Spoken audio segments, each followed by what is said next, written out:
За хоногийн аяллаа үеэр юу идэж явж болдог тухай товчхон танилцуулъя гэж бодлоо.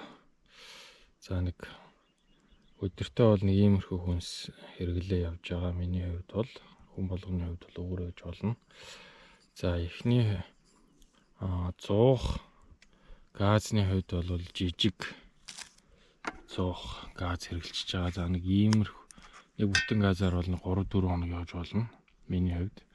За ингээд миний хоолны тогоо, цайны аяга иймэрхүү байгаа. За өглөө юу идэж бодог вэ гэхээр энэ дөрвөн за ер нь бол иймэрхүү нутгалцсан найруулдаг цай кофенаас 3 аягыг уугаад үжийн энэ шанцтай явн гэдэг үзэмтэй явн идээд за борц идэж болно. Бас хардлах идэж болдог.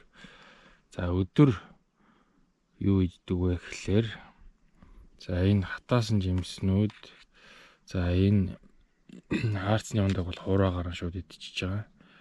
За тэгээд нилийн өлсөдөө үл энэ хатаасан яамнаас хардлахтай идэж болно.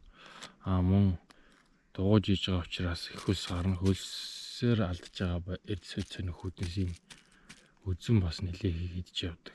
За энэ бол 2 хоногийн. За мөн чихэр идэж байгаа. Энэ бол 2-3 хоногийн өдрийн чихэр баг шиг байна. За ороо юу иддэг вэ гэхээр ороо бол ерөнхийдөө үндсэн хоолой идэнэ.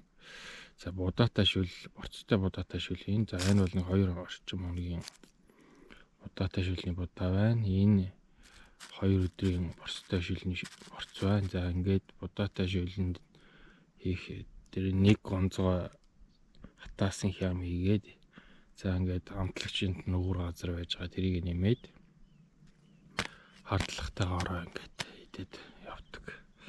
За нэг иймэрхүү хоол хүнс идэж явж явдаг юм да.